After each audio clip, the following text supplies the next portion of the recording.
Okay, Ms. Buck, Aye. Ms. Tift, Aye. Mr. Garrett, Aye. Mr. Bryant, Aye. Ms. Rowe, Aye. and chair votes aye, so that carries 6-0. Once again, thank you very much for Thank everything. you.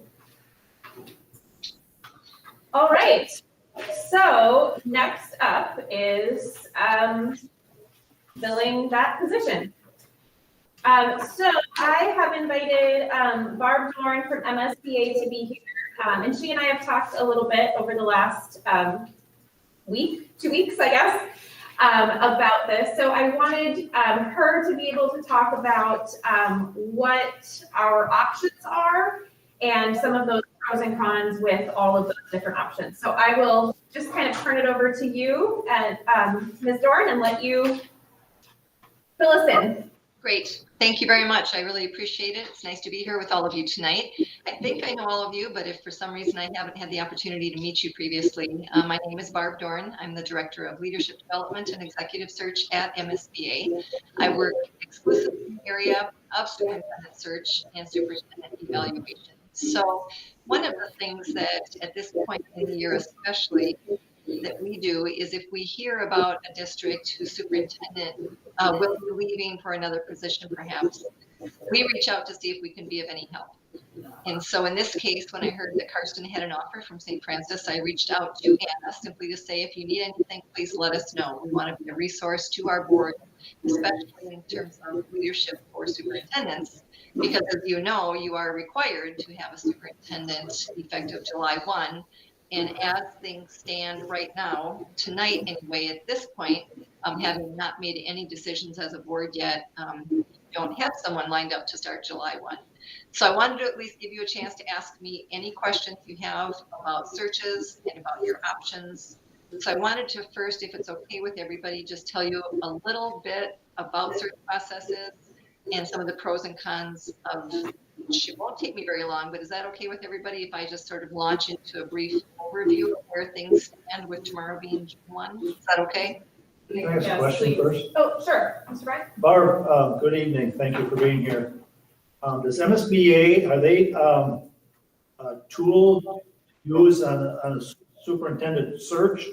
And are there other, as to like a consultant service, like other places have used other consultants other than MSBA? Are you in competition with them? It depends how you define competition, because we do offer search services, which are So- similar to other search firms, yes. But in this case, we're not. We're doing this as a service to members. We're not charging for any of the information we're sharing with you right now with the stage that you're at. When the time comes, though, if you are interested in soliciting proposals or hiring a search firm, we would be interested in submitting a proposal if that's something that interests the board, but you're not required to ask us to submit one at all. Does that Okay. answer the question? It does in a way, and so I may be looking at it differently, since we haven't even decided what we're gonna do yet. Also, we have somebody that's gonna potentially provide a service to us, giving us a presentation tonight. I'm not going to the presentation. I just think we're getting ahead of ourselves before we decide what we're gonna do. And then we can reach out for you or somebody else to assist us. Sure. Maybe No, I agree, and I don't I'm wrong here, but all of a sudden you potentially could be viewed as getting inside track, and I don't want that perception. You have my word. I don't consider this any sort of an inside track opportunity at all. What I consider is that Red Wing School District is a member of MSBA, and you do have a lot of big decisions ahead of yourself. So I think it's our obligation as your association to make sure that you have information upon which to make a decision, separate from and completely unrelated to whether or not you are ever interested in our services for search services. Okay? I don't see this as that route at all. We have a lot of information on how a search process could proceed, regardless of who you may work with or if you work with anybody. And so that was my purpose in offering some assistance to Anna, is just to answer your questions. So I appreciate the comment. I don't see it as any sort of conflict of interest, but if you'd prefer, I don't have to stay on the board meeting. If you'd rather I exit and you want to talk amongst yourselves, that's an option for you as well. You're the board. I'm not afraid to speak my mind, so if you cross that line, I'm gonna ask you to stop. That's fine. No, I I think appreciate that. it's always good to learn. However, I would say not all of us will necessarily want Ms. Dorn to stop, so I didn't ask you. okay, but if you say that, ask her to stop, I think we need to understand that this is, MSBA's are board members, none of us have ever done this before. So I truly appreciate the guidance that she can provide for us in the process. She's not going to tell us who to hire or who to look at, she's telling us what the process is for doing this, and I think all of us have a lot to learn in that area. I'm here not to debate you, but we did get an email with her name attached to it from information from our chair, from 2 or 3 potential candidates. So that's why I bring it up.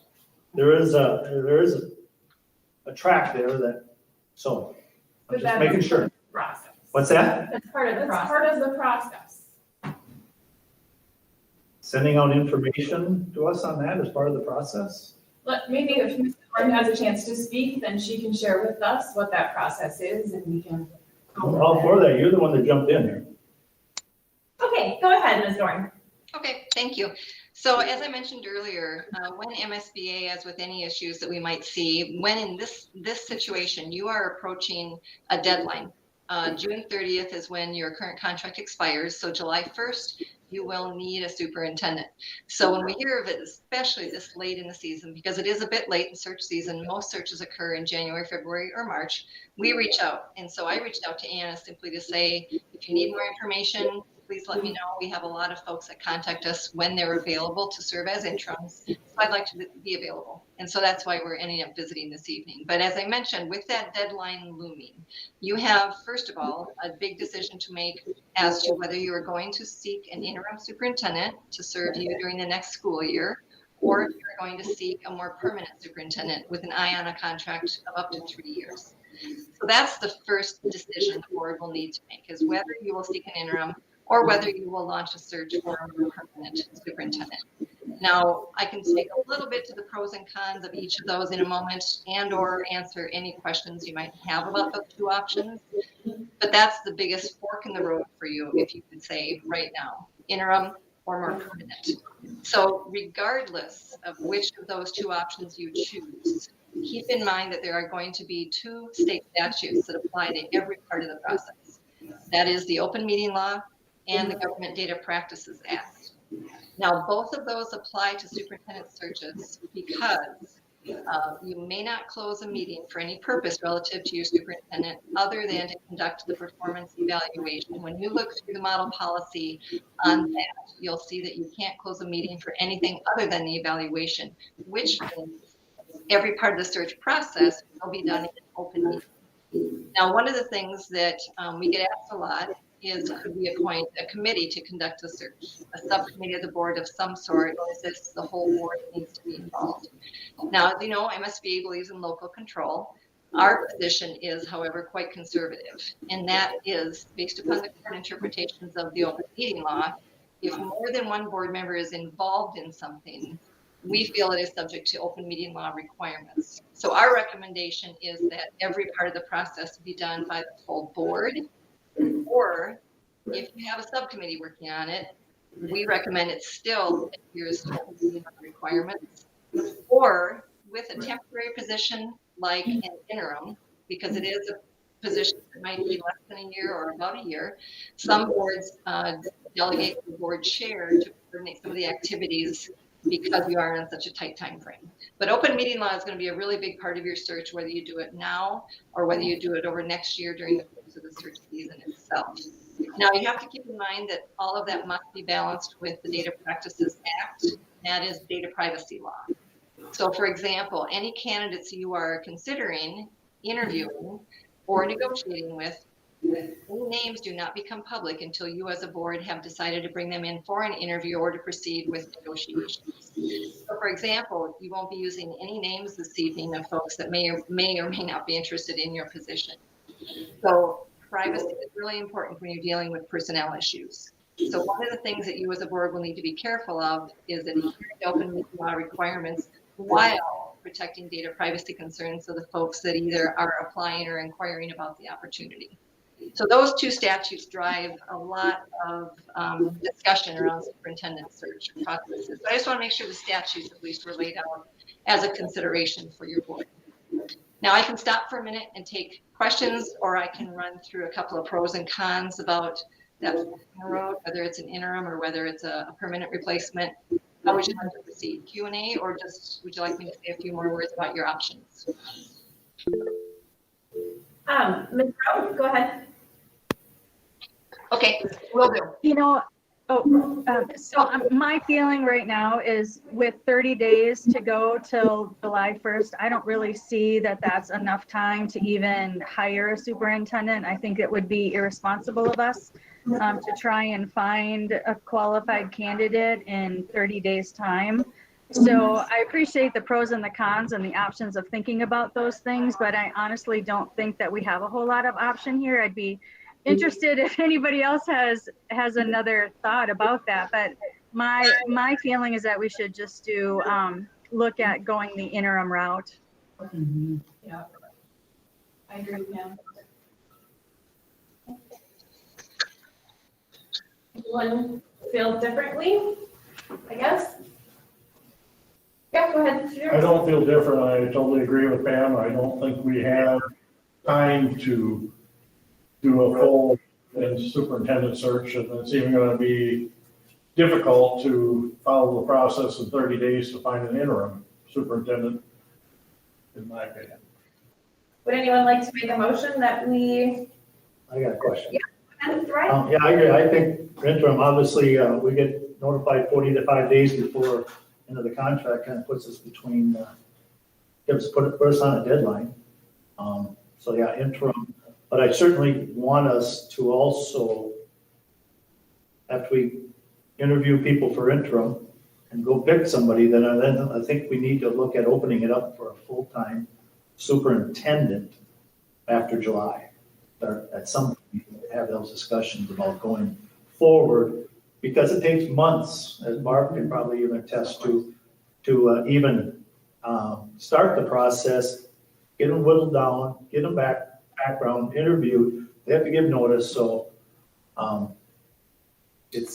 yeah, most contracts are, again, in another 30 days, are kicking in for another year for many of the superintendents. So I think the interim is the way to have a discussion tonight, and then go forward after that with looking at a permanent replacement. Ms. Rowe? So if we were to go the interim route, which it sounds like we are, can we say we find somebody in that process to become a superintendent sooner than July of 23? Can we instigate a contract at any time with a superintendent, or how does that work with an interim? Do we have a contract that says we'll hire you as an interim from July 1st of 22 until we can fill a position, or do we have a specific timeline on that? Is that a question for me, Pam? Yes, All right, thank you. Every district does it a little differently, but here's what I'll say is that we do have an interim model contract for an interim superintendent that we created with MASA. So it's very short because it is a temporary position. And so we would suggest at least looking at the interim model contract for a superintendent as a basis. Now within there, you certainly can say this is for 12 months. Or you could say it is month by month, or you could say it's for 12 months, but with 30 days notice, the contract cancels in case you find someone midway through the year that is interested in the position, or you conduct a search and you find someone. So there's lots of ways to give you flexibility in the interim contract. Now there's a couple of things to think about with the interim. First of all, not every person who is interested in the interim opportunity only wants it as a one-year gig, and not everyone is also interested in it for potential longer-term opportunities. All right, there's two kinds of folks who are qualified to be interim superintendents that usually step up to the plate. One option is folks who are either retired or retiring or toward the end of their career, and they want to stay in it education, but they don't want a long-term commitment. So they are very clear that this is for them a one-year process. I'm going to come in and help you. I'll stay up to a year if you need me, or I'll leave sooner, but they're there as sort of a project based. Then there are candidates who are maybe later in their career, maybe not, but they are very interested in the opportunity. Sometimes they're an internal candidate, sometimes they're an external candidate. They are interested in the interim opportunity with the option to also throw their hat in the ring for the more permanent superintendent role within 6 months or a year of them being on board. So I want to be real clear with expectations that as you formulate the contract, or as you visit with people, or if you interview people, make sure the board has discussed and decided whether or not your interim superintendent will have the opportunity to throw their hat in the ring for the more permanent role. Because that's going to make a difference to the candidates that you're interviewing. They may want one or the other, or they may be open to both. But it's one small distinction that I think boards sometimes overlook, in that they assume the person's interested in the interim opportunity and maybe has no interest in anything longer term. All right. If you have an interim, for instance, that is an internal candidate, sometimes they'll step in. They have a superintendent's license. They'll step in for a year to keep the wheels on the bus. They do not want the job long term, and they have continuing contract rights. Don't forget about that. So an internal candidate, when you talk about interim opportunities with them, be really clear about expectations, whether or not they might be interested. And they don't necessarily know right off the bat. They might want to test the water and see how it goes. And those continuing contract rights are real important. But I do know of interim candidates that have been very clear that I'll come in and I'll help this district as long as I need to, because I have a license. I can be a responsible authority to sign off on superintendent documents, but I don't want the long-term job. Other interim candidates, internal or external, say, yeah, I'll come in and help you keep the wheels on the bus. And I am interested in potentially the long-term job. So am I going to have a chance to apply for it when that time comes? And you as a board will need to at least have an answer for that, so there's no assumptions being made. And then the other thing I want to make relative to your question, Pam, one other point, it's really unusual to find a superintendent who will start mid-year. Very few of them will start in December, January, February, because they have commitments elsewhere most often, and their contract will go through June 30th. So if I were to pull a number out of thin air, I would say 99% of the time, your permanent superintendent will be expecting to start July 1, 2023. Okay? There's always exceptions. I'll never say always, but generally speaking, it'll be a July 1 start date. So if we went with that option, like you were talking about with the contract, if we wrote in there with like a 30-day clause or, whatever, however you would word that, if we found that % person who could start earlier, that would give us that way to do that without violating the contract of the interim. It's a different person. Yep. Absolutely. And keep in mind, the superintendent's an at-will employee. They're not part of the collective bargaining process or anything. So that flexibility can be written into the contract, sometimes for your benefit and also sometimes for the candidates. They may not want to stay an entire year. If for some reason partway through the year it's not going well, maybe they want to give you 30 days notice and step down. And so it's a good clause for both parties, I think. So I think it sounds like we want to go the interim route, but I would like, if somebody's willing to make a motion for that, I would like us to vote on that, just so that it's clear that that's the route that we're going. I mean, it seems like that's the consensus, but I don't want to assume that. So anybody want to make a motion that we look for an interim superintendent? I can make that motion. I make the motion that we engage in the process of finding an interim superintendent for the 22-23 school year. Okay, I will second. Okay, so Ms. Rowe made a motion to engage in the process to hire an interim superintendent for the 22-23 school year. Second by Ms. Tift. Any discussion? Yes, Ms. Pierce? Yeah, as far as the EPA, do they have if we go the interim route, I may be ahead of myself on this, but before I vote for going with interim, I want to know what type of process would we use to solicit candidates for interim superintendent? Is there, do you have a model application form or something for interim superintendents that we could use and send out? And also the second part of this, if we, how, is that something that we should be doing on our own, or should we be soliciting something like MSBA or somebody else to do this interim search? Those I are would my say, questions. yeah, those are great questions. Thank you. I think for an interim search like this condensed sort of window, you could do this on your own. I do not think you need to hire a search firm to do an interim search. You do not need, obviously, to hire MSBA.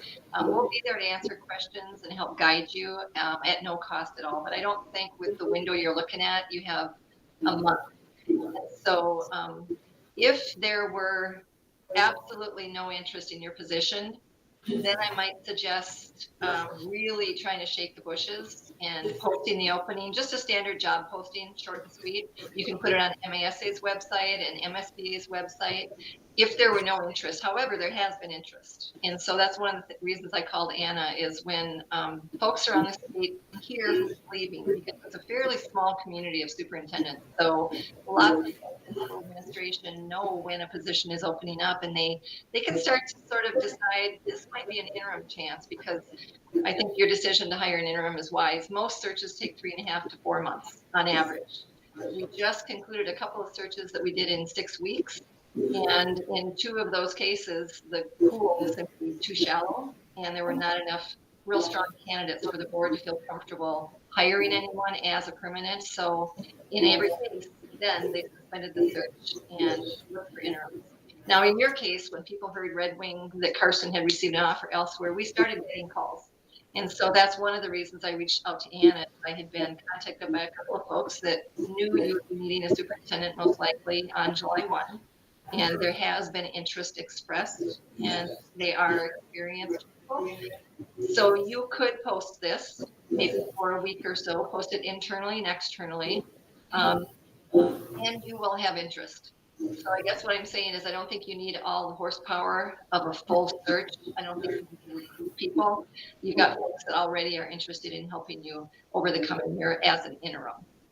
So this is something where I think you can between HR department, board, administration, we can certainly guide you. But of all the interims that we have helped place, it's usually a matter of simply asking the board chair, is it okay to provide your phone number to some folks? And if they're interested or have questions, may they call you? That way the board chair is never doing the recruiting. Candidates are directed to at least express interest. And then from that point on, you could post it and say, please send us your resume. And then decide whether or not you're going to interview people, or if you know of some, as the board is taking this information, keep in mind it's private data. If you wanted to go directly to negotiations with someone, you can. You're not required to interview 2, 3, or 4 people. If you see one that you really want to talk to, negotiations, but then that person's name does become public. That was a long explanation. Sorry for that, but there was a lot in there. Okay.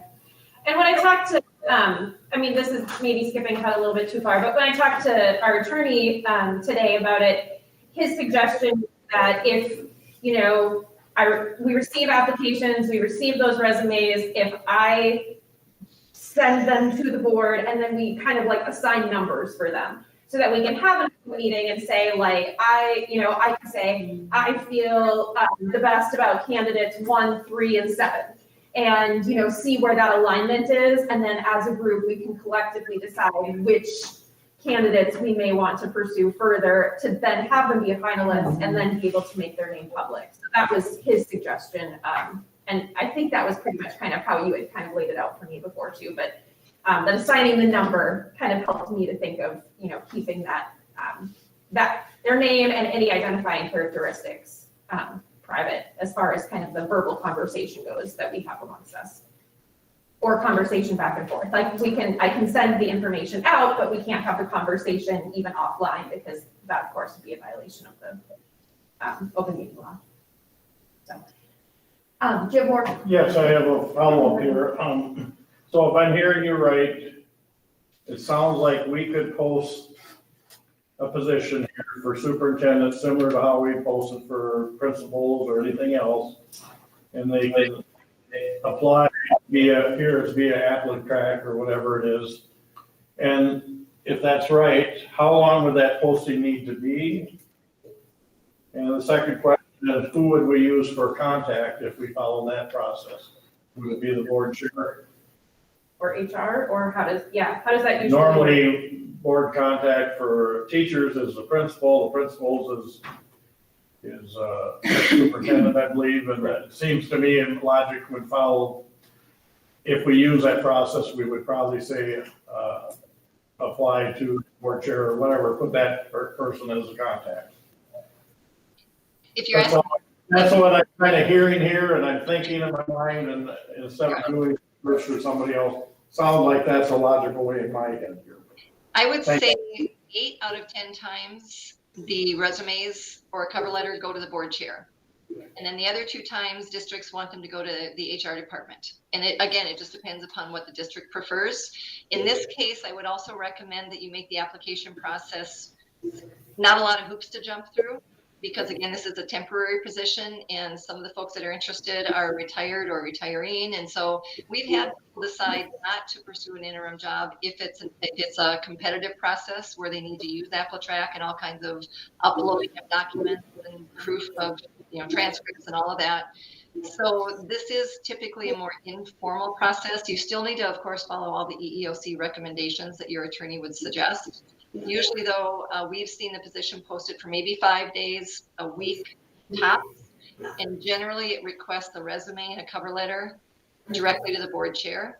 It doesn't usually require things such as references and transcripts and licenses and all that additional material. That, of course, should be a part of your process when you find a more permanent replacement. But for an interim, it is a pared down, condensed version of finding someone because it is temporary. So I'd say 5 to 7 days, but I would defer to your attorney as far as how long you should post it, but make sure it's internal and external both. So everyone has a chance to throw their hat in the ring, but keep it simple. I would really recommend keeping it simple. You're on a pretty short time frame here. Mr. Bryant? Thank you. The motion is just to go to interim, and then are we going to have further discussion on that, or are we just, it's all over? No, I think we can have more discussion then about what we want our process to be for Yeah, that. and how, it's all, yeah. okay. Yep. Yeah.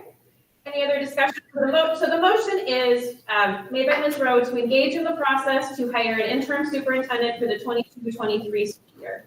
Second by Ms. Tift. Any other discussion about that motion itself? Okay, so we will do our roll call again. Mr. Bryant? Aye. Mr. Deers? Ms. Tift? Aye. Ms. Buck? Aye. Ms. Rowe? Aye. And chair votes aye, so that carries 6-0. So that's the path we will take, or process will start. Okay, so I don't know how much I want to get into the permanent superintendent search, but that is something I asked Ms. Dorn about. If MSBA could do like a workshop with us, if we went with the interim option, we had a little more time for the permanent replacement. If we could do a workshop maybe like summer, early fall, so that we would all be on the same page and know what we need to do to get going for a December search timeframe. So I don't know if we want to go into more of that tonight, or if we just want to focus on what we want to do for that interim portion. Mr. Dirks? I would like to suggest that we consider whatever method we use, that we're looking for applications for an interim superintendent, and that they request in that they express whether they have an interest in permanent or strictly interim. Yeah.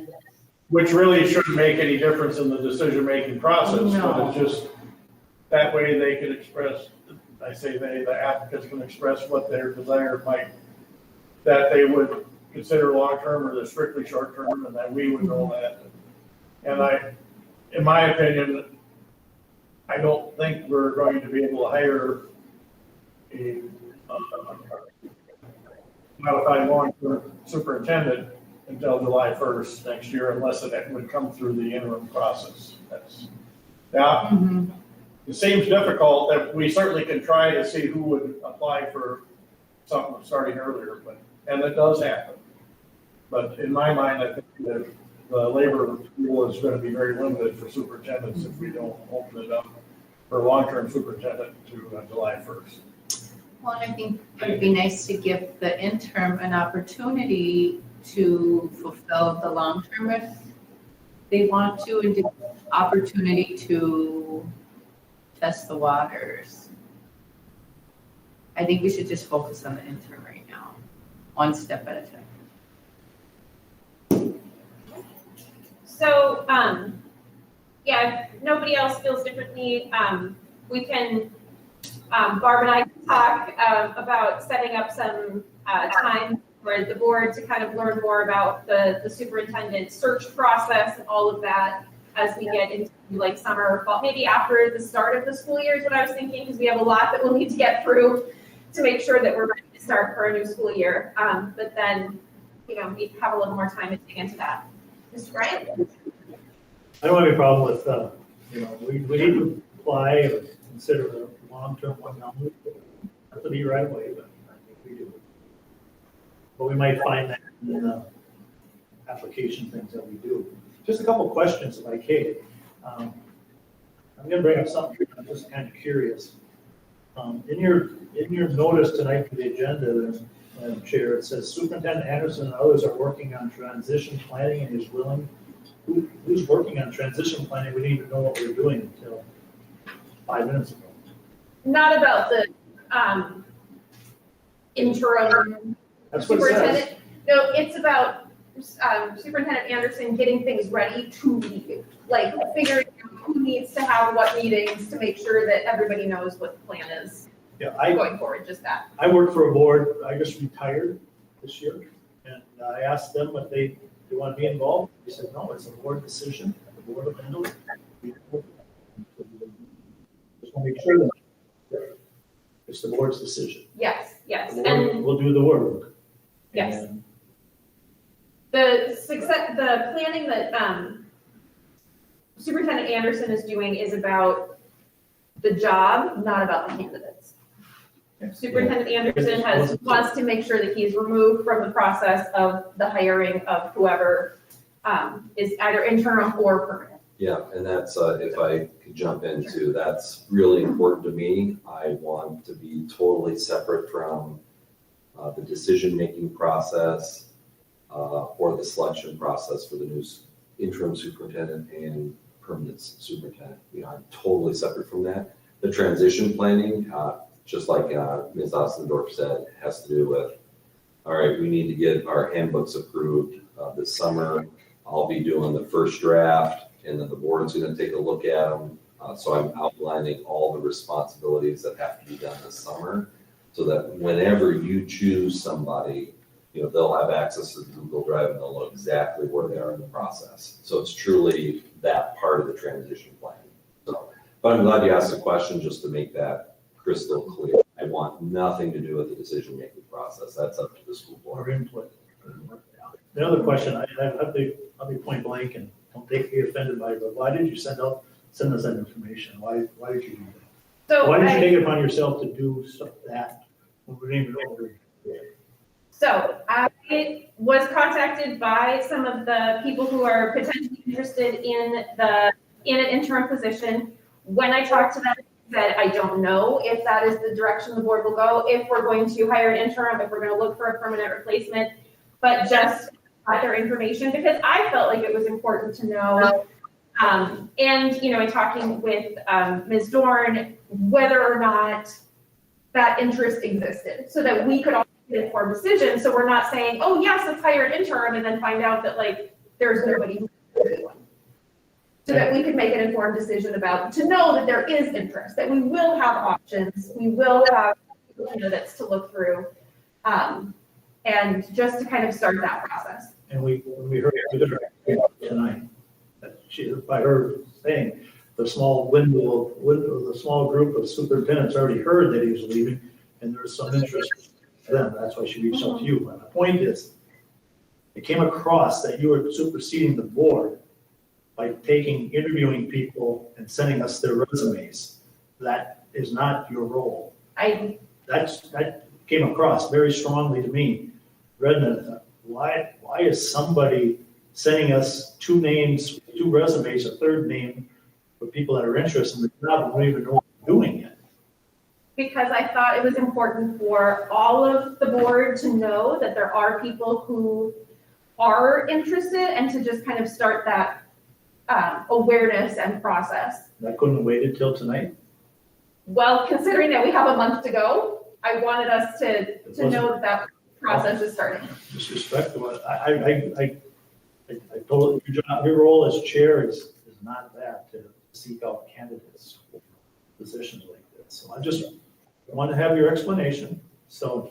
And in my email, I stated that we could go with one of those candidates, or we could not go with any of those candidates, but just to know that there are some people who have expressed interest, and this is their information, to just kind of start that process. Well, and I get that, but now there might be other people saying, well, somebody has already been asking about the job, why did I consider applying if these names get out? I did talk to Ms. Doran, and I talked to our attorney to verify that the process I went through was what would be appropriate. So you're welcome to have a different opinion, but people who do this for a living think I did okay. Okay, I think your role as chair is to moderate, handle some things, but your position as board member isn't any bigger or different than anybody else here in this room. I agree. I just want to let you know that. I think you stepped it too far. Okay, duly noted. Ms. Tift, or Ms. Rowe, are you in before? I'm sorry, I don't have the queue open. No, I'm not here. Oh, okay. So I think, yes, yes, and then Arlen.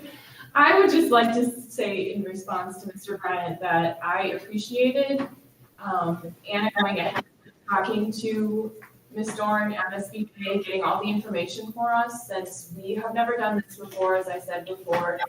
We need guidance. We need structure. We need to know what's expected of us. And as the board chair, like we've talked before, if someone is going to apply, the board chair is the person that they would likely apply for. That's up for us to, but that's a likely possibility. So these people knew that this position was open. They naturally went to the board chair. Ms. Ostendorf followed the advice of both MSBA and our lawyer in sharing that information with us. Thank you for taking the initiative to do that, for getting us set up in a way that we can be successful this month in hiring someone to take over this position. We have a deadline that we need to meet. And I appreciate your leadership in guiding us through this process. Ms. Ostendorf did not make any decisions without us. All of it was laid out so that we had the information we needed moving forward.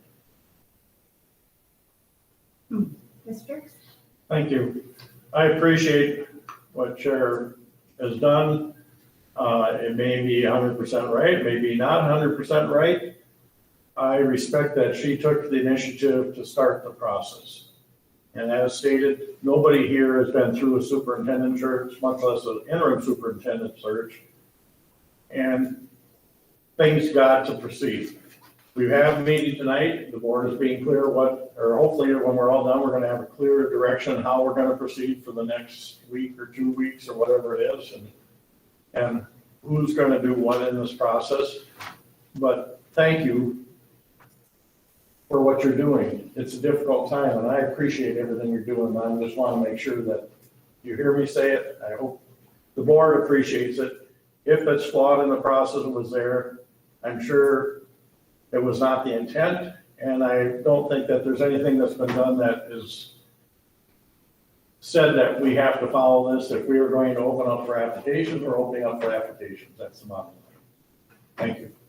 Mr. Bryant? Respect everybody's opinion. I don't agree with it. I just want to make sure that we understand that those names that you provided are now public information. Because you use it on public email, school email. Just so you know. How else? are It's we not, supposed to- because that's how I can share, as I said earlier, what our lawyer instructed was that I can send out resumes and information about potential candidates, and then we will assign them numbers, and we'll have a meeting where we can then say, I want to pursue this, interviewing this candidate, number 1, 2, 3, whatever they are. But no, it's not public information when I send it out like that.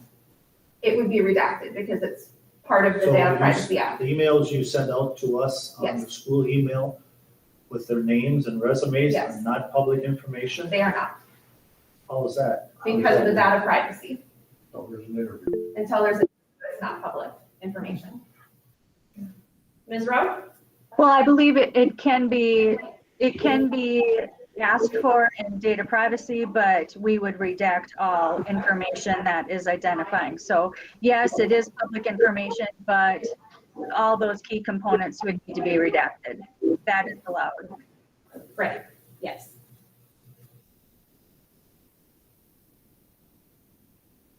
Oh, okay, since everybody put their opinion on it, I would have to agree with Jim Bryant on this whole issue too. I just don't understand why we can't follow things in a way that other places and organizations, and I'm involved in a multitude of different governances as well, and that was very odd to get through email. That's just my opinion. All right, so, we need to figure out what our process will be for the interim. Assuming we are posting this and we do the 5 days to a week, that would put us mid next week. And then, so then review those resumes, do interviews, and move forward by the end of June. So, Ms. Dorn, do you want to weigh in on what that process looks like, or what do we need to know, moving into that process here? All right, great, thank you. So a couple of things to keep in mind. You have to give at least 3 days notice when you post any intention for the board to do anything around the search process. So it's a great idea if you can pick some dates now as far as how you're going to move forward. So the posting date, for example, when application materials would be due and who they would be due to and exactly what you're looking for. And again, I'd advise you to keep it simple. Probably a resume and a cover letter is enough for the interim search. And so that deadline, and then also when the board is going to meet and discuss those candidates, 1, 2, and 3, whatever it might be, and select who to move forward with. And then you should think through, not that you have to decide, but if you interview folks, I think you could plan to interview perhaps 2 people, not more than 3 with the time frame you're looking at. You could also, depending upon how the applications look, if the board feels strongly that there's one person stronger than the rest, you could skip the interviews and go straight to the negotiating a contract with candidate 1. And once that passes, of course, you would name that person. Similarly, if you decide to interview 2 or 3 people and you choose to interview candidates 1, 3, and 4, you also then name those people that night. So that's why I did mention earlier that not all folks who are willing to serve as an interim want to go through a competitive interview process. There are some people that just don't want their name made public until they are being negotiated with for the contract. And that's okay. Very often there's one sterling candidate. The board says, yeah, let's go ahead with candidate 2. And so negotiations begin immediately, which also need to be done in an open meeting. Even if you have a negotiating committee, if it's more than one board member that's on that committee, that we feel anyway from a conservative perspective should be posted as an open meeting.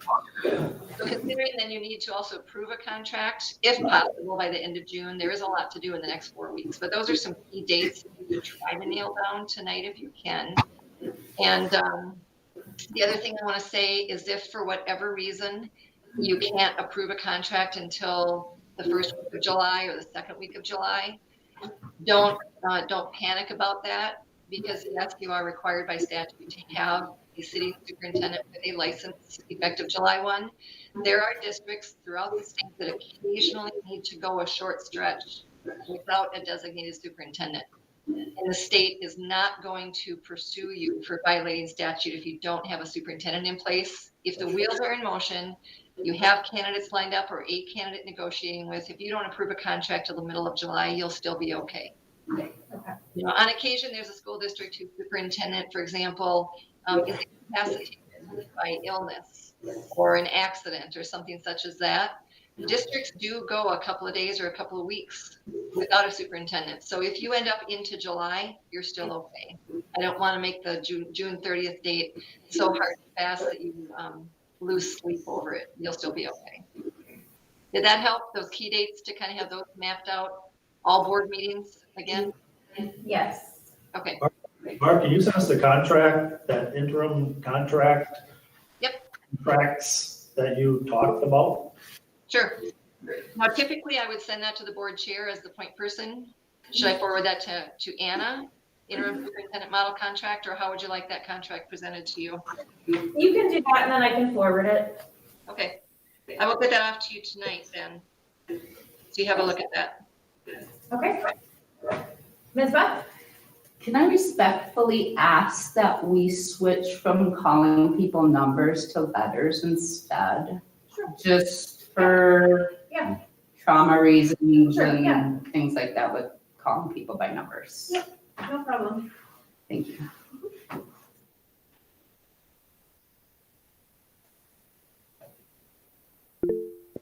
Okay. Mr. Dirks? Well, quick, Ann Robertson, is it appropriate for me to ask something about a previous question? She didn't catch Ann Robertson, did you catch Okay. that? You want to Yeah. clarify that? You go ahead and then I'll ask. That's, Okay. Well, first, hearing the discussion here, I'm wondering if we have potential temporary superintendent available through GCED. If we could check on that somewhere, I'm sure we probably won't have that answer tonight. And then listening to this thing here, I'm just trying to picture a timeline here and things that need to be done in this process. And I just jotted these down. I'm not sure if it's complete or not, but one, it looks like we need to post an opening for superintendent, interim superintendent, and decide who's going to receive the applications. Next thing I put here, the board would meet to select who to interview from those applications, so we would have to have a meeting for that. Board would meet to interview, and I wrote in just the number 1 to 3 candidates, and that, I should just say board should meet to interview candidates, take the number out of it. I want to be No, flexible, but it's more yes, flexible just but to I say get candidates. that, like numbering, but like placing them as a number No, I'm- instead of a name, that to me, that might, well, for me, it's triggering because I'm how many numbers in different systems. I was just quantifying But how many yes, candidates, yes. not, Yes, by number. that's understandable. really, that's up to the board to decide if we want to, how many we want to go. And then somewhere in here, we're going to have a background check. And I would assume that would take place once we get to a selection of who we would like to possibly have as our interim superintendent. And then there's going to be a contract that needs to be done. Those are things I'm seeing in a timeline and how we go there, but I'm seeing that we need to get this going really quick, in my opinion. But I don't think there's enough time to post this and try to act on it at our next Monday board meeting. So I would suggest that we come up with a timeline either later next week or drag it into the following Monday or whatever, where we would next meet to receive the application, discuss it as a board, and then follow through. But those are the steps I'm trying to put in here. And when you start putting times between these, we can post some of these meetings ahead of time, so they don't necessarily have to be 3 days between meetings, but put the timeline, what we need to do, put it in a timeline, and there's probably other things I overlooked in here, but I'm just trying to get. You don't like this moving. timelines, do you? Hmm?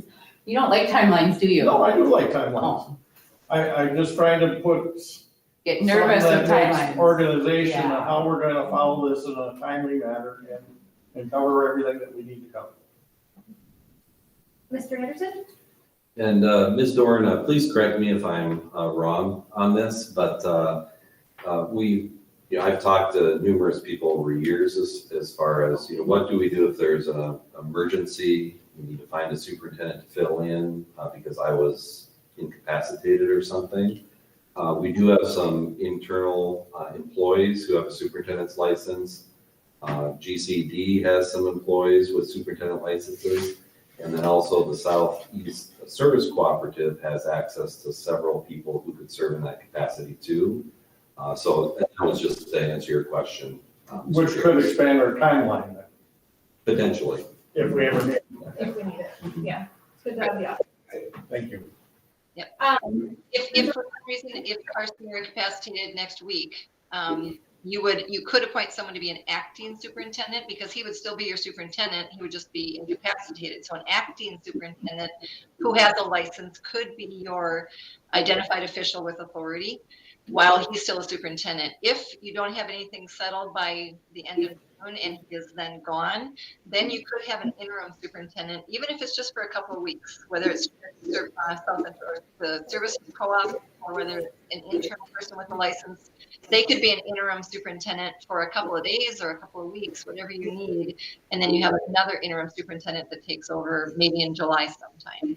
So yes, you could certainly do that. And there are a lot of resources. And we know a number of superintendents, especially down in your area, that could step in. They've done that for other districts. Some of them are interim superintendents in 2 different places at once on a part-time basis. So you'd be able to have all your bases covered for sure. Ms. Robertson, you got a question? I just had a question about precedents. Okay. The district did use the AppleTrack process when we hired an interim principal. So I didn't know if that set any precedents because that was less than a year also. Just asking that question because I know that the process was part of that when I first came on. So that's all. Thank you. Yeah.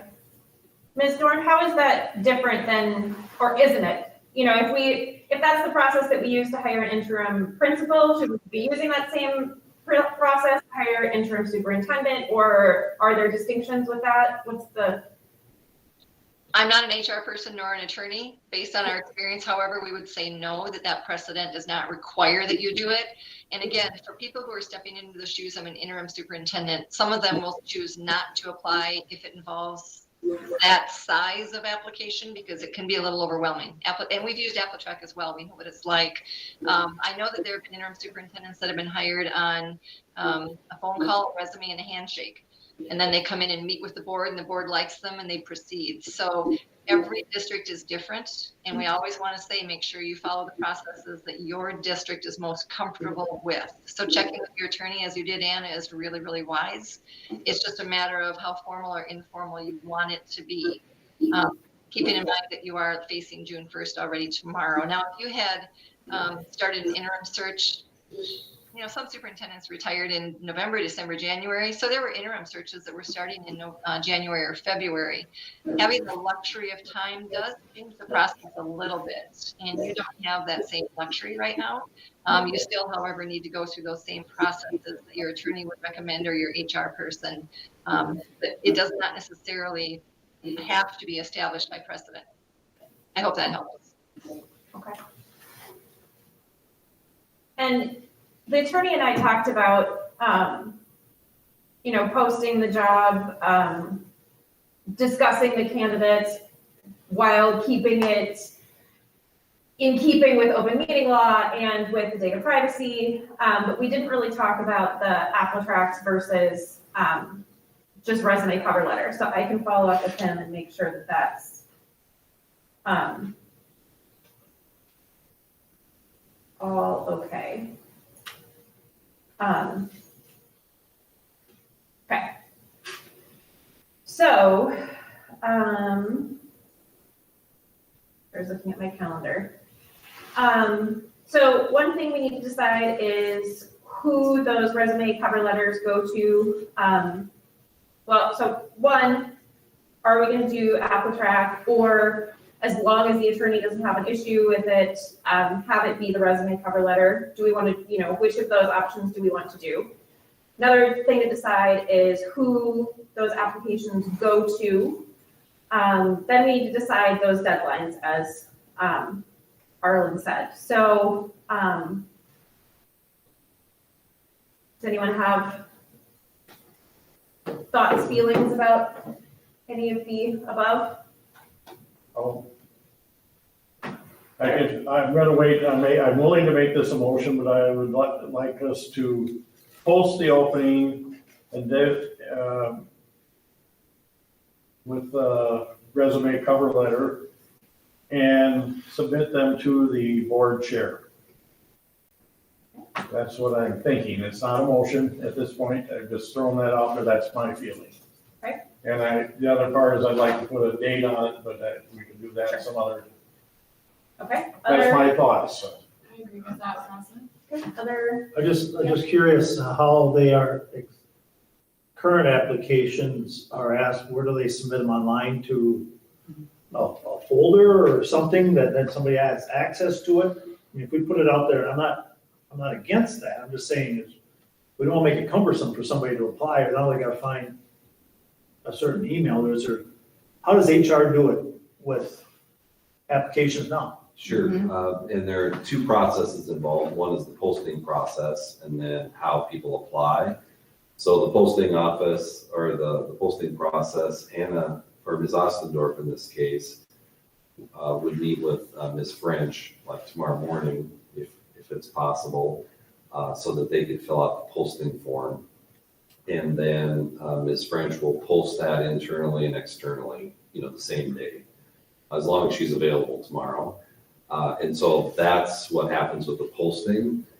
With other employees, we do require people to fill out an AppleTrack application. It's an online application process that many schools use, the School Board Association uses, that kind of thing.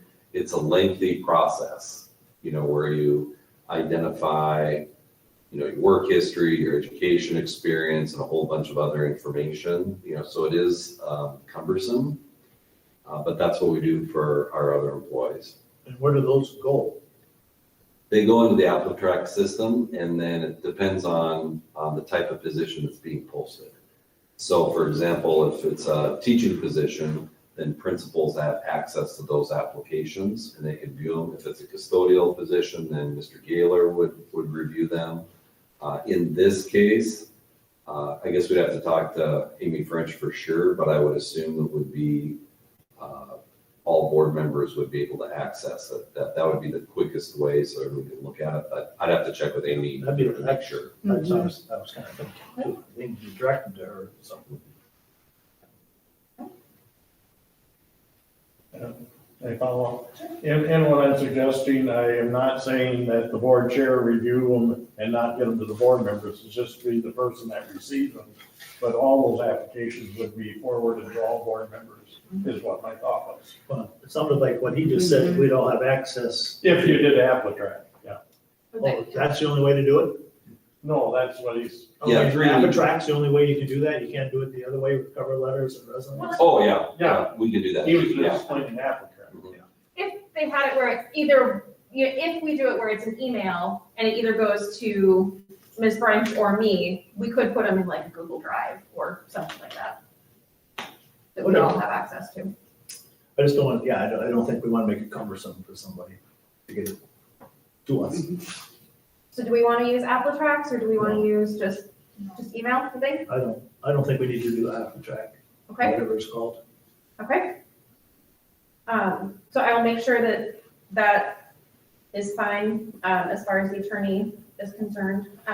We did briefly kind of talk about, this, so I think based on my previous conversation with them, I think it's gonna be fine, but I will double check that. Okay, when do we want to have applications due? Can I just backtrack? And again, I'm saying I don't want to be part of the process, but I'm asking some of these questions just to make sure that we're all on the same page. So is the general thinking that it'd be cover letter and application, or cover letter and resume then? And then did you just talk about, would it be sent to Anna? Or what was kind of the decision there. Well, didn't Jim just say we have to do that through, what was it? That was your abstract. But Yeah, you but, can- and then you had said, no, you don't have to, so I like Jim's idea of just all of us having access to it. Put them in a folder like you said, and then she said Google Drive. But doesn't it have to go to someone first? So do you want it to go to Yeah, like- French or? Yeah, Yeah, HR. whichever one. Oh, it could be Amy French, because then she could, I'm gonna step out for a minute, so I'm gonna call Amy just to She make just sure. joined. She just joined. Oh, Oh, perfect, even better. Miss French. Hello. Hello. Hi, everybody. Oh, I work. Can you guys hear me? Yes. Okay. So I've been listening online a little bit. I just want to point out that what I can do is there are different components that I could have people complete. So if candidates are interested, for instance, right now we have both internal and external candidates fill out AppleTrack applications is what you can call them. But the internal people don't have to go through the full blown application. That's cumbersome. So when I heard you guys talking about that, this is a good opportunity. We can just ask some EEOC information and their name, and for them to provide a cover letter and resume, and I can post it that way. So we can streamline it, and you and I can go through that, Anna, to see what information you want on that application. And then any one of you can be added to that. The problem is that each one of you are going to have to become kind of an admin for AppleTrack. So I'll have to send you a link so that you can create your own login Okay. to have access to it. Or Anna can have access and she can forward that information on. So it's however you want to do it, but I just want you to know that we can capture the candidate information easily without having the cumbersome process. Okay. And that could be for external candidates as well. Correct. Yep. Yeah, got it. And then you can do that, for example, tomorrow, Amy? I mean. Yeah. Yep. Okay. Yep. Anna, if you just want to send me an email or something and let me know when you might be in, I'll make sure that I don't have anything on my calendar scheduled. And then, if you don't mind, if you could just give access to just the board members. And of course, you'd have access, but I don't want access and I don't want anyone else to have access unless the board. Yeah. So the only people that will see the candidates that express interest are the people that I assign to the posting. Okay. Great. And then are you gonna be around over the next week or two, Amy? Yes, sir. Perfect. All right, good. What do we want our deadline to be? Okay. Yeah, sorry. Go ahead. Do we still want to have somebody in that application have a contact if they have questions? Not that I really know much about what the question would be, but it seems to me that the board chair would be the person to. So Arlen, normally when I post it, with all jobs, I put a contact individual. So I can add Anna as, if people have additional questions about the position, I put Anna's contact information down. I don't know if that's what the board wants, is her to be the Oh, contact. I'm sorry. I'm just wondering if we should have a contact person listed and it could be her, it could be somebody else, or I personally think the board chair should be the one, but I'm not. Somebody should be able to answer questions if somebody has them.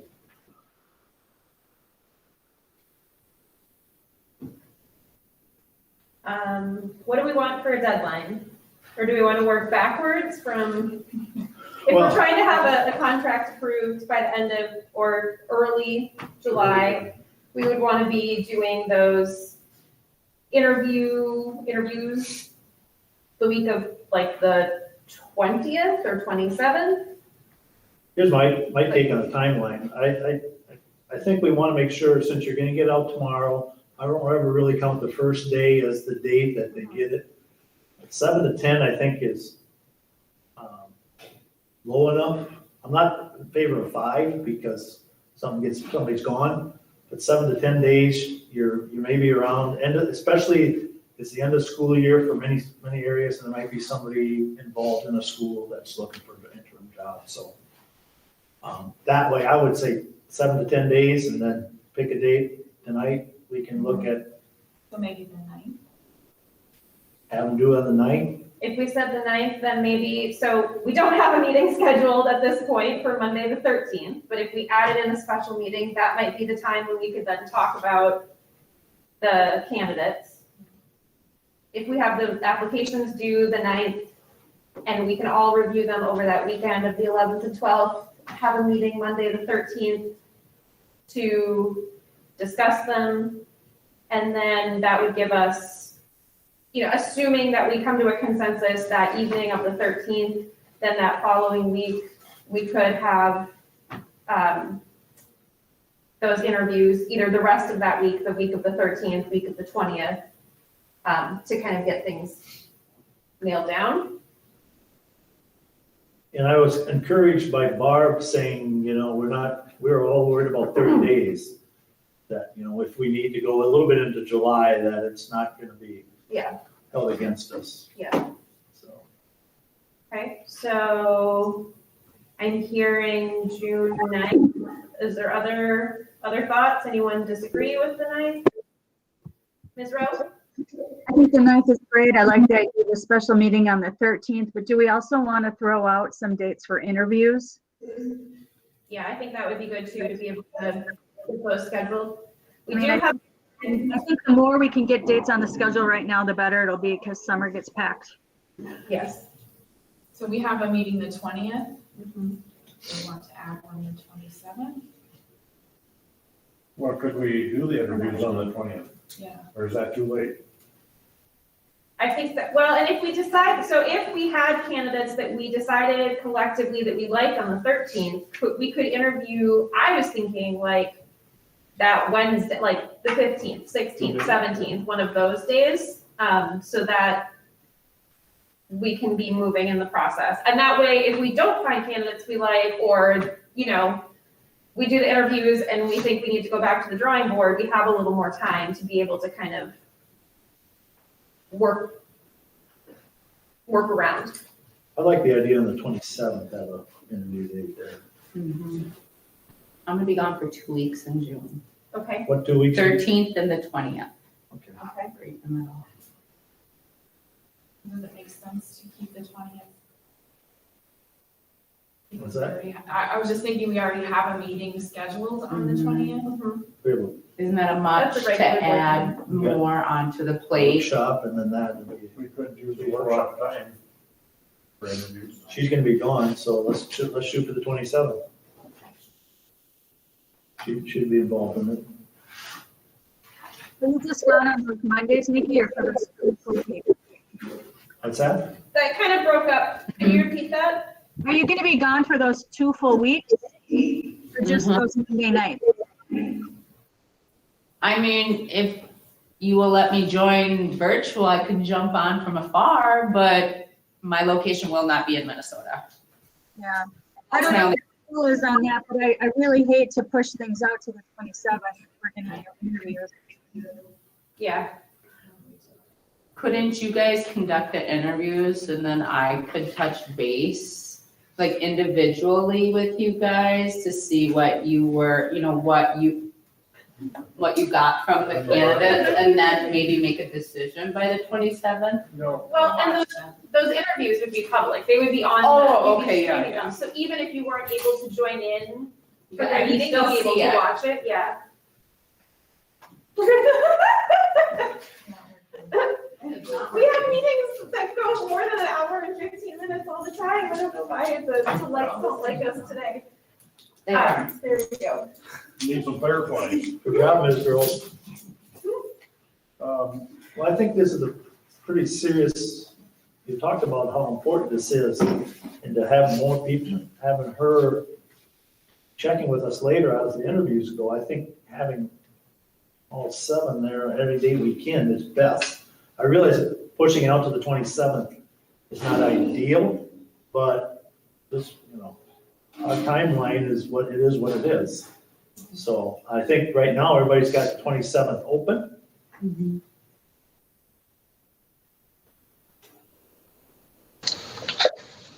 If I could have one thought, from a candidate's perspective, because I agree with everything all of you are saying. Keep in mind that some of the folks that are interested potentially in this job have contracts that begin July 1. So for their sake, if you can interview sooner, it would be more beneficial should you offer one of the jobs to them so they can give their own districts maybe a week or two's notice versus giving them notice a week into or 2 weeks into a new contract year. So if possible, it's better from a candidate's perspective, but that's not a reason that you have to do anything at all. But there are folks, if you interview that close to July, are going to think, no, that's just too close to my new contract date. So they may pull out. And people do pull out before they actually interview on occasion. So just So one to think about. Why would that interfere with an interim? We're probably somebody that doesn't have we're probably finding somebody that's being done, getting done, or retired, not currently going to be doing a new job. I don't think we're looking for somebody that's going to be a superintendent in one school and an interim at ours. Correct. Most often it is exactly what you just stated. Correct. Most often it is someone who is either retiring or retired or an internal. Every once in a while, there's someone to look to build their resume, and they might be a superintendent elsewhere or a principal elsewhere, and they're willing to take a 1-year contract in order to build their resume. And then they would have a contract starting July 1. But you're correct, most folks interested in this would not necessarily have a contract starting. You just never quite know what the pool is going to be till you have that closing date. But yep, you're correct. I don't think we're not going to find somebody that's currently got a contract for a whole year, July 1st to do an interim. As a superintendent, you might be like a principal that holds a superintendent license. That's true. They think of that. But I say we stay with the 27th. That way we all can be here. Would you, maybe since you're here from MSBA, Ms. Dorn, do you happen to know, so we are constantly navigating the hybrid meetings, having, one person joining in, like, what are the current, so right now we have Ms. Rowe joining in because she was able to give notice that, she would be in a different location. Is that, as far as you know, that's still going to be the case? Like, that's not changing, right? Like, we can do that if Ms. Buck was willing to do that. Is that still? Yes, if she were able to post, if the district could post 3 days in advance where she will be on that date and at that time, so the public could access that location if they wanted to, then she could fully participate as a board member. Otherwise, she could still log in and watch, but she couldn't participate in the conversation. She would observe and not be able to talk and share her thoughts with you as board members. But yes, otherwise that will still be the case, I'm sure. Unless for some reason they go back to the meetings by electronic means, if the pandemic surges again. No, we don't see that happening. No, we think the hybrid model's going to stay in the foreseeable future. Okay. Well, are you willing to do that? I mean, I don't want to volunteer you for that if that's not going to work in your life. Because I would rather have them done sooner, but I do agree that I would I'm would very like to have it there. flexible, so. Like later in that week, the 15th, 16th, 17th, does that? I'm not back until the 23rd. Okay. When are you done from? I leave on the 12th until the 23rd. With the 24th? I mean, I guess that's only a couple more days earlier, but, or would you be able to be remote, like that week when you're gone?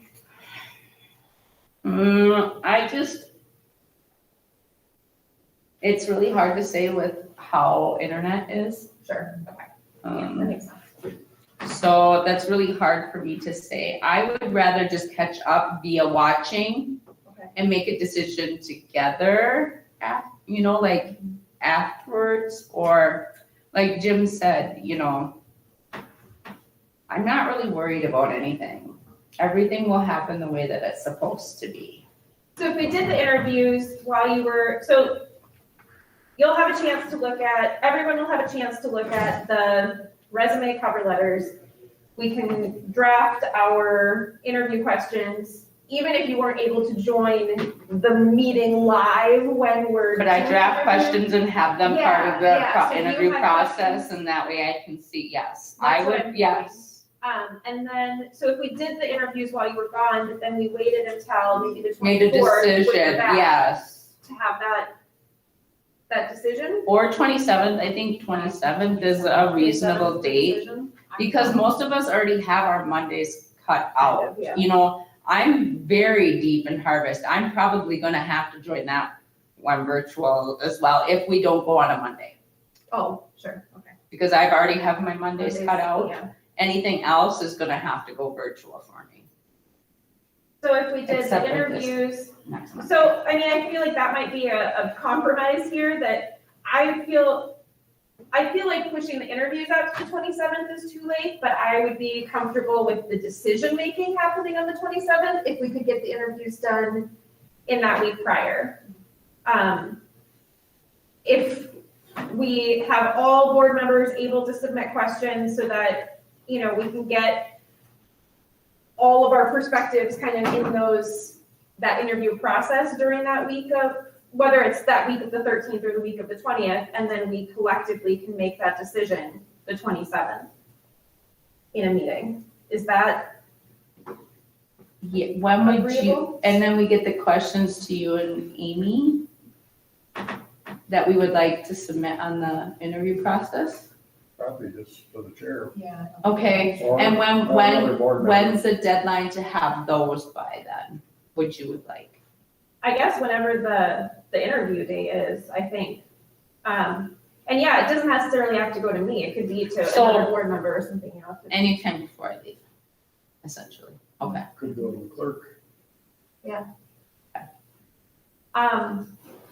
So I'm thinking also because, I mean, I don't know what it's like to be a superintendent searching for an interim job, but in my experience, you know, when I've done interviews, I'm offered like a couple of days, you know what I mean? Like, otherwise, if we say like, hey, you know, Monday the 13th is the day that we're interviewing, and that person already has a pre-existing, you know, commitment or something like that, do we want to pick maybe a couple of interview days so that we have some We're only options? gonna interview up to 3 people. Right, You put it too soon, then there's a chance of conflict. You put it too far out, you get a better chance of no conflict. Getting us all together for one day is tough enough. Getting us all together for 2 or 3 sure, that's true. it's gonna be tougher. So I'm still gonna go back to the 27th. That way you can put it on the resume, on the thing, that interview will be held on the 27th, and everybody that applies can figure that out. I would say on the 20th, so we could decide on the 27th. What you're talking about. All we had on, for our workshop was, for the 20th was long-term facilities maintenance. So that, it's important, but it is also on the July schedule too. It's on both of them, actually. I'm not sure entirely why. So we could just make our workshop time, That's fine. that interview on the 20th. I just don't wanna get too soon from when you set deadline. Sure. So if our deadline for applications is June 9th, we meet to discuss, and Ms. Rowe, her battery died, her computer, so she texted me. If our deadline for applications is June 9th, we meet to discuss them on June 13th, we interview on June 20th, and then June 27th, we meet and hopefully make a decision, and then work out the contract over those next few days. Sounds like a good compromise. I'm all for getting it done as quick as we can. I would just suggest if we put out this timeline, we put tentative to it. Because as Jim said, maybe somebody have a conflict for a meeting for an interview or something. Give us flexibility to try to come up with a solution if we call it tentative timeline.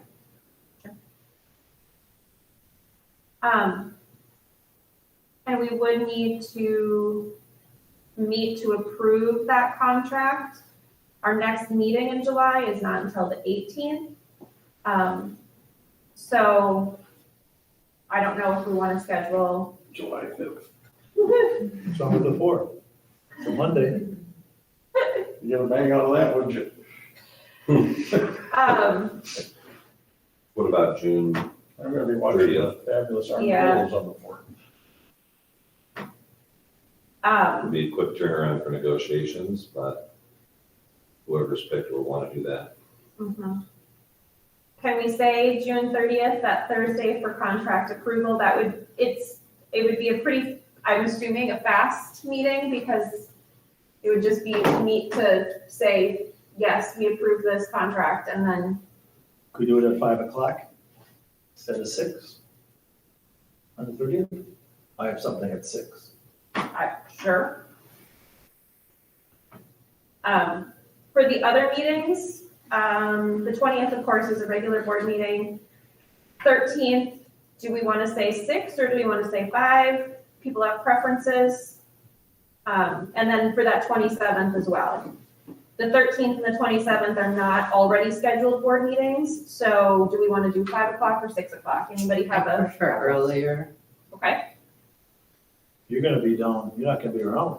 On A the couple, the 27th. 27th, I will be. the other ones you won't. Mm-mm. So for the 27th, does 5 PM work for people? Okay, Just have her send us an invitation, Lisa. yeah.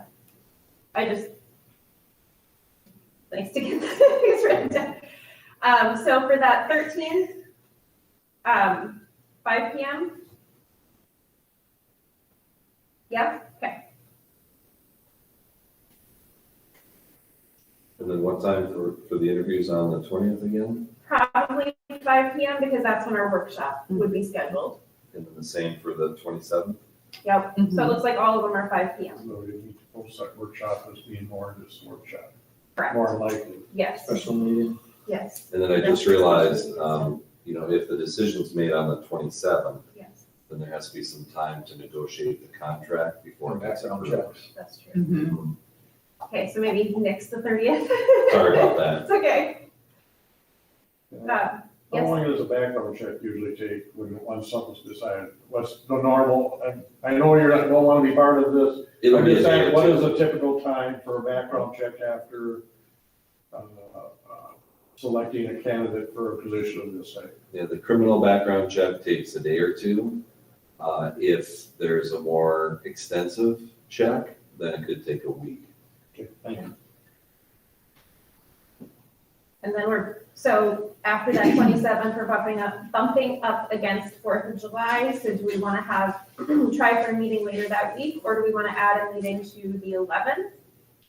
Or push it out to our regularly scheduled meeting on the 18th? Let's go with 11. Okay. So that is 7/11. 5 PM, Mhm. okay, And then between those dates, we have to decide who negotiates with the superintendent. And then as Barb said, for example, if it's the personnel committee, that has to be an open meeting as well. correct, yeah. So, Okay. and maybe that's something that could be set for tentatively on the 30th. And then you could choose whoever's going to be part of that negotiations process, because it's not going to be me, and I don't think it should be We Amy. can do it on the 27th, so we can discuss it on the 27th too. Because that'll be when we make our decision, and then And then we can pick who's gonna negotiate. but we probably wouldn't be doing the negotiations. No, you don't have to do the negotiation, but you can pick you can make those decisions that night with Yeah. pending a Who's available? successful background check. Right. Okay, What I would suggest too, Anna, is, we've talked about a lot of different things, and maybe if you could just outline them and then send them out to the board to make sure that we're all seeing it the same way. Yep. That might be helpful. I got a question for Barb. go ahead. Barb, as this is a contract with somebody to fill in for a position, superintendent, is this something that we have, knowing that it's gonna be potentially be short-term, may not, is that, do you see them set for a certain dollar amount?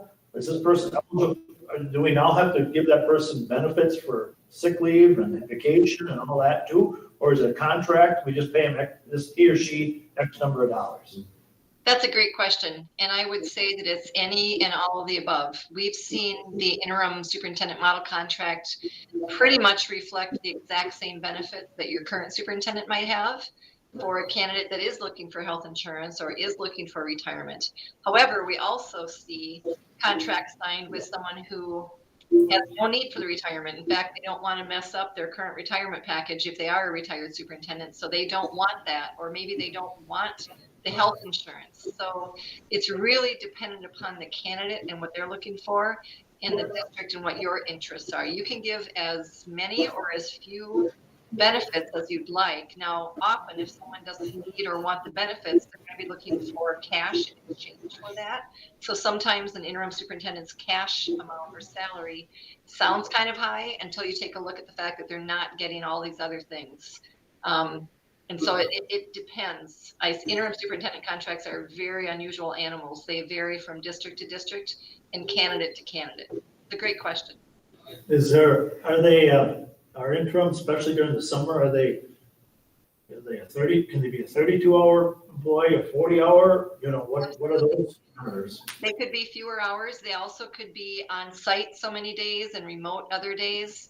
We have, like I said, we have interim superintendents that are serving 2 districts right now, just trying to help them out as the person that can sign all the authorized documents. So you can set up whatever parameters fits you and the candidate the best. And it doesn't have to be a full-time, 1 FTE position. It could be fewer than that. It could involve remote work, not remote work, really depending upon your choices and their needs. Thank you. You bet. So you're gonna send out that model contract, we can add this then to the next few meetings so that, we all can look at that contract and I guess weigh in if there are things that we want to right off the bat, add or change, and then go from there. Ms. Ostendorf, can I ask a question as well? Yeah.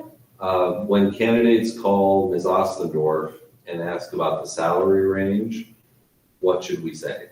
Or what should Ms. Ostendorf say? Negotiable. Exactly.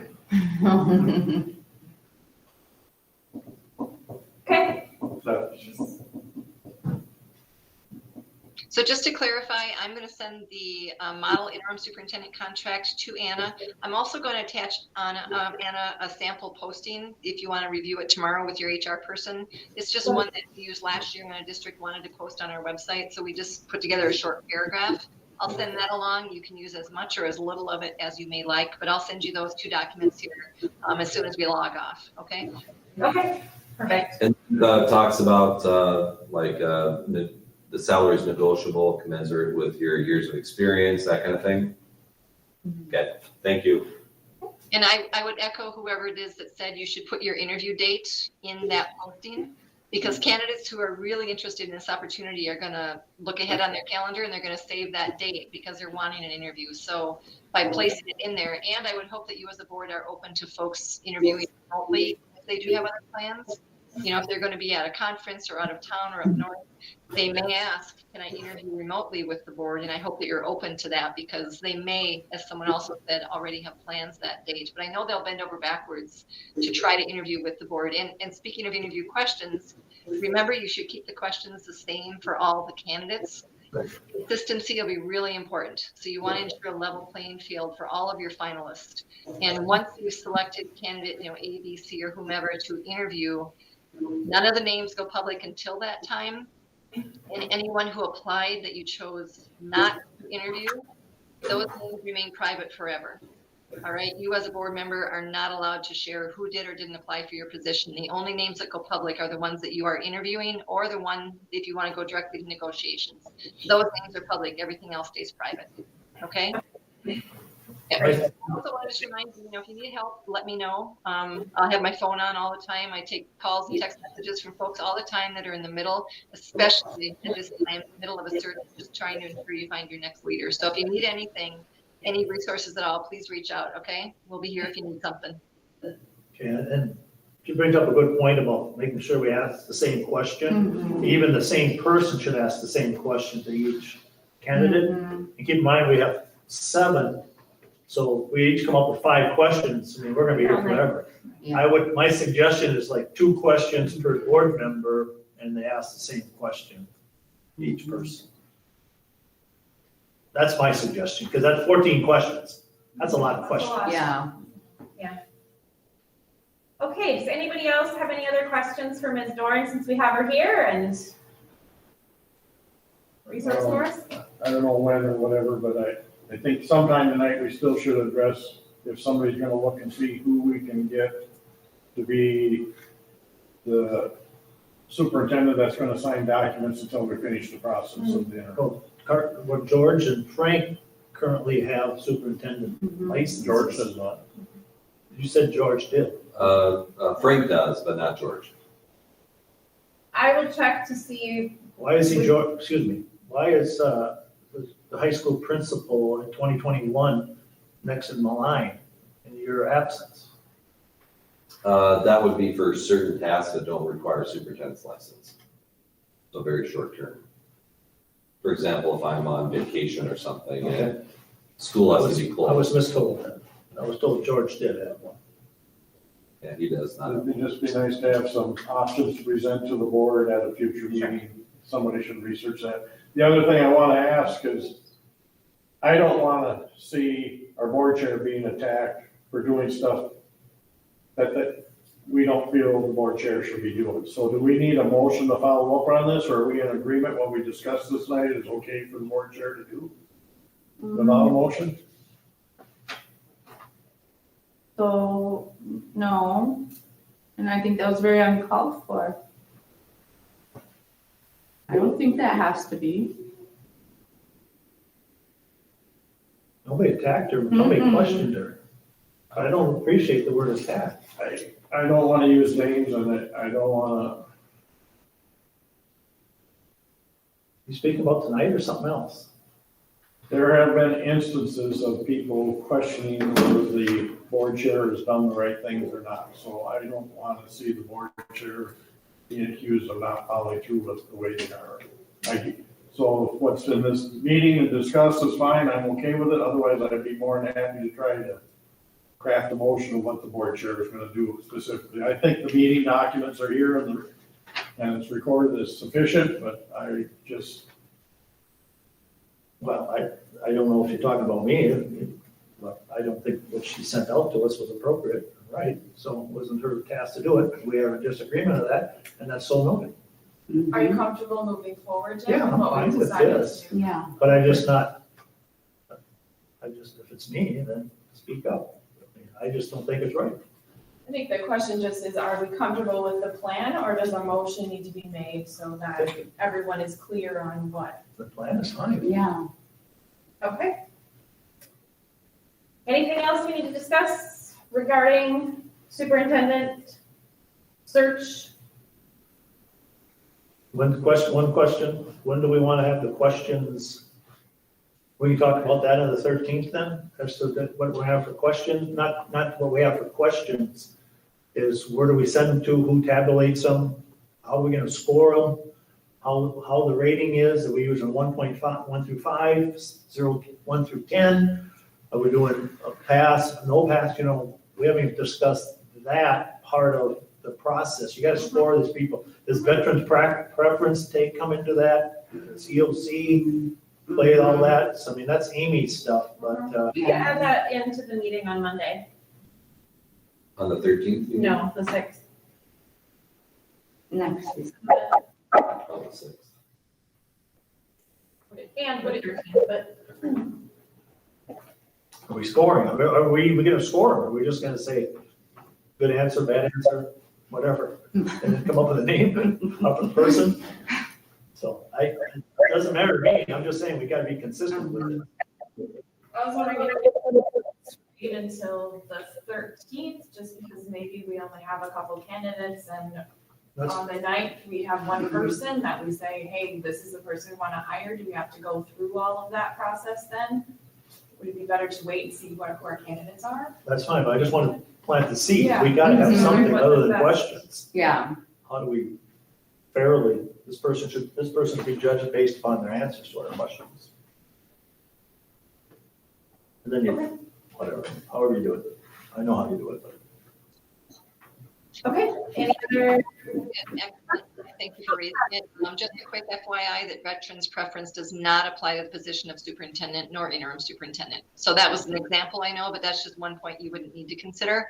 You would, however, have to decide what kind of metric you're going to use, the rubric to evaluate the quality of the answers. So thank you for raising that. The simpler, the better, again.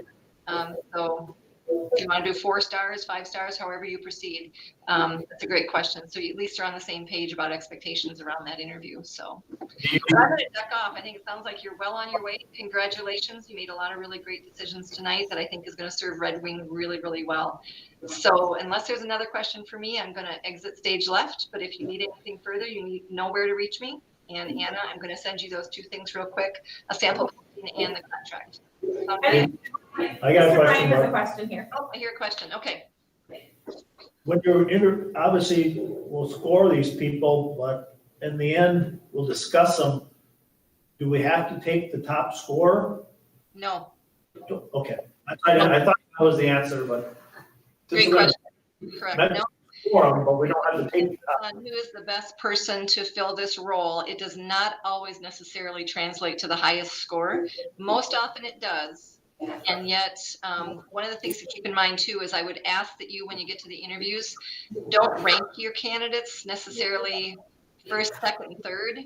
Try to have a consensus decision around who you'd like to make an offer to, because ranking is public data. And so down the line, some of the folks that potentially apply for this or interview might want a permanent job. So be really careful in your deliberations, because they're done in public, that you're keeping the conversations positive about the strengths of the candidate and who you'd like to. Try to stay away from sort of that nickel and diming as far as scores and ratings or rankings in order. Any negative, try not to say too much negative about these folks, because they put themselves out to apply for the position. And you really want to thank them and appreciate their time, but there will probably be someone that rises to the top. So try to build a positive consensus around that person. And if possible, not required, try to have a unanimous vote. There are folks that will not walk into a board if it's split. So if you can, try to get to a 7-0 vote. But again, it's not required. You just need the majority vote. It just bodes really well for your stakeholders, your students, your board, and your interim superintendent if you can walk out of there with a 7-0 decision. Just one more thing to think about, okay? Any other questions? I apologize if there's some feedback with my microphone. I've been hearing it off and on, but do you need me for anything else tonight? I don't think. Okay, great. Thank you, everyone. It's nice to see you. And please call or email or text if you need anything further. But you're going to do a great job with this. I'm excited to see who lands in there in Red Wing as your next interim superintendent. So take care and have a great week. Bye-bye. Thank you. Okay, if there's nothing else we need to talk about related to superintendent search, I'm looking for a motion to adjourn. I second. Okay. So we have a motion to adjourn by Ms. Tiff, second by Ms. Buck. All those in favor, we'll do a verbal vote because Ms. Rowe is no longer on call. All those in favor say aye. Aye. All those opposed say nay. Motion carries. We are adjourned at 7:42 p.m. All right. And I was not directed at you, it was directed at somebody that's not here.